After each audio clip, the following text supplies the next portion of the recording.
Welcome to the Business Behind the Scene podcast with Francesca Moi, where we talk all about real business problems, real solutions, and getting actual results in your business. Hello everybody, and welcome to episode number 179 of Business Behind the Scene. We are here today with the one and only expert, Francesca Moi. Oh, just kidding, it's me. Do you like that joke?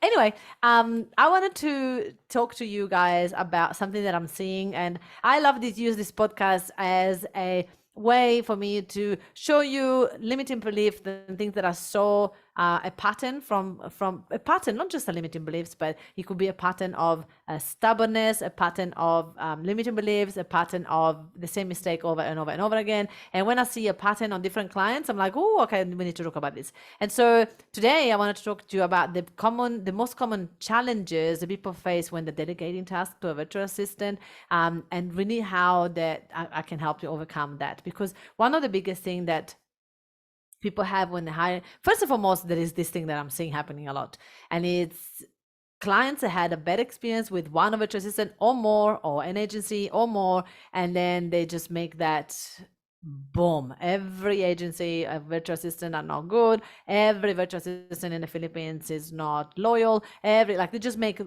they call them like, universal role. And whenever you're making a universal role in any area of your life, like, you have your first boyfriend in your life that cheated on you, all men are cheaters. That doesn't really serve you in any way whatsoever.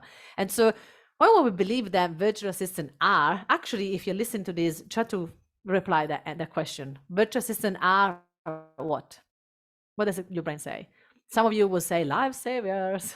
Some of you will say not committed. Some of you will say lazy. Some of you will say not loyal. Some of you will say, right, whatever it is. So literally listen to your brain whenever you say virtual assistants are, what does it come up for? And this way you will be able to see your limiting beliefs, and you'll be able to see what your brain truly believes, and probably how you're manifesting that as well.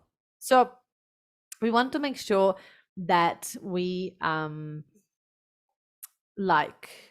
make knowledge of what is happening in our brain and how that is manifested into our reality, because it all starts from our brain. I always say your business is a 3D printout of your thoughts, and that is so true for me. Like, I say that to myself all the time. What is my limiting beliefs? That is exactly what is happening in my business. So let's change that once and for all.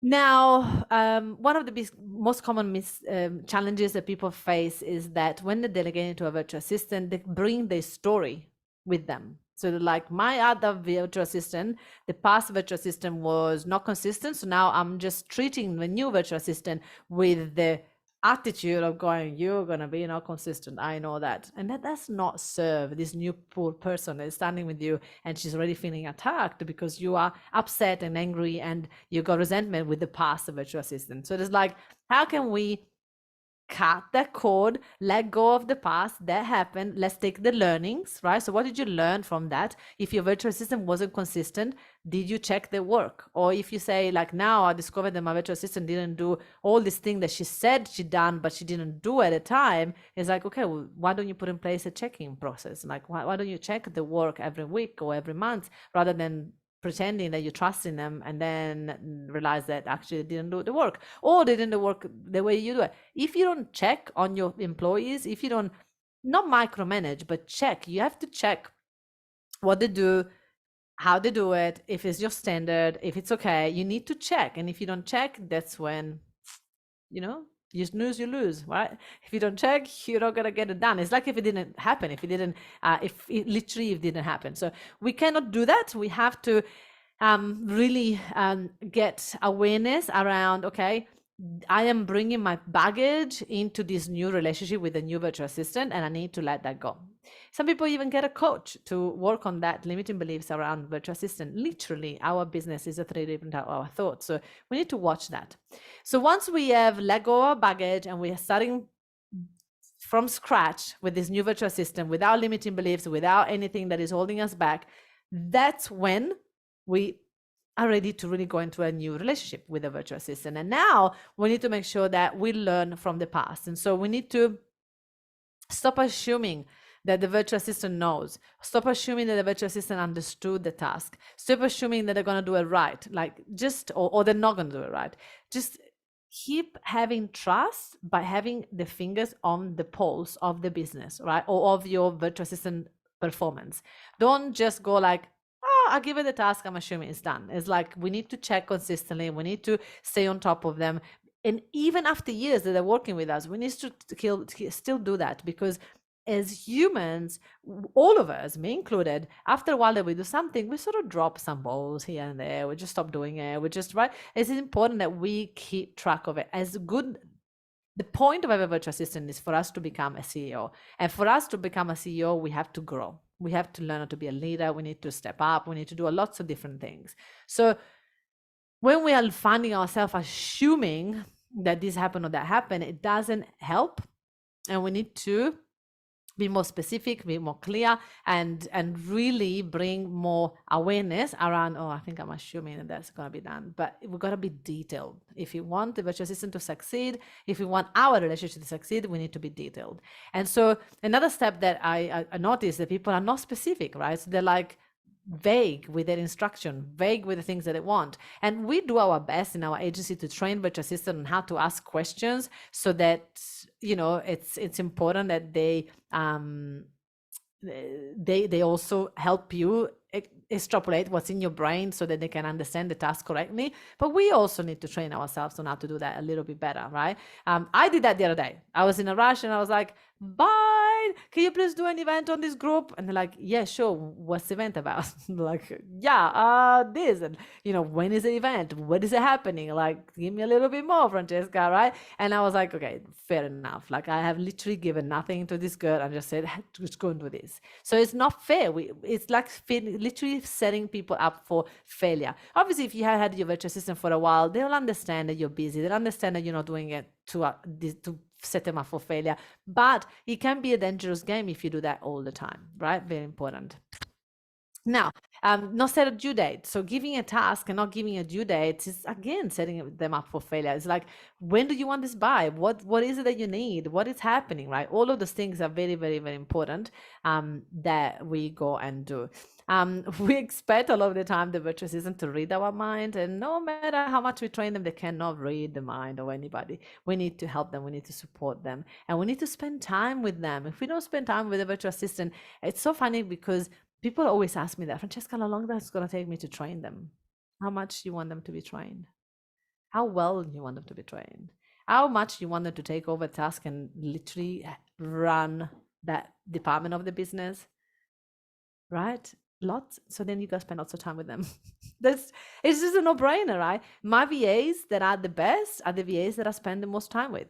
The ones that I don't spend any time with, they're still making a lot of mistakes, because I obviously need to realize that my business, as my business is growing, my standards are going to go to the layer of people that I get a chance to spend more time with. And then the next layer will be not as good, and then we go down. So it's very important that us as business owners, we spend as much time as we can with our virtual assistants, showing them, teaching them, and coaching them, and really showing them what we stand for, what we value in our business. The more we do that, the more success it will be.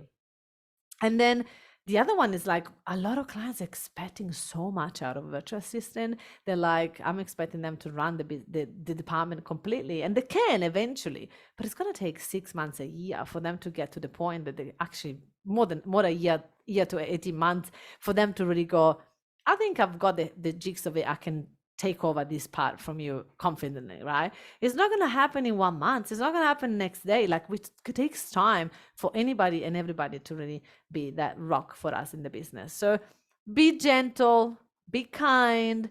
Don't just be like pointing fingers, you are wrong, because it's always 50-50. Any relationship, it's always part of, what am I doing that is not giving the results? It's always both of us. So let's be kind to our team. Let's make this the best business, the best job they ever had in their life, and they're never going to leave you. But if we make this a nightmare, they're gonna run because there is a lot of competition out there that they can work for. So don't make it complicated or make it difficult. Love your team, make it exciting to work with you, create a culture that is like Norway, and apologize when you need to, because if we can be that person that shows them that we're not perfect and we make mistakes, when we do make mistakes, we apologize, they're also gonna do that. So love your VA and don't burn them out. Remember, we have a conference coming up in, oh my goodness, I'm so excited about this. We have a conference coming up in March 2024. Last year we had 79 people. This year the goal is to have 100. We already have 50 coming, and we've already still got 2 months, actually 2 months in a couple of days, which is so exciting. So check it out, check the description out. It's Level Up Business Conference, March 2024. It's going to be in Brisbane. It's going to be face to face. We're going to have 100 people in the room. We're going to have 4 speakers, and it's going to be amazing. We're going to teach you all about marketing, sales, AI, delegating, how to hire a virtual assistant, what to do with them. We're going to teach you like how to leverage on a virtual assistant if you already have one. It's just going to be next level amazing, and we're going to help you to really shift your mindset to the next level of your business. Last year feedback was absolutely incredibly amazing. People were saying it was life-changing, that they literally never felt so confident for their business. It's March 2024. Do not miss this. You're going to regret it. I promise you. See you there. Thank you so much for listening to this amazing podcast. Now, if you enjoyed this, you're definitely going to love my Facebook group, where I've got over 11,000 people in it, and they're all business owners successful like you. It's called the Successful Entrepreneur Lounge, and in there I do classes every week, and I get to interview my clients, and I get to teach you all the things that I've done to get my business to 100K plus a month. So I look forward to have you in there. It's called the Successful Entrepreneur Lounge Facebook group in Facebook. I look forward to see you there. Ciao.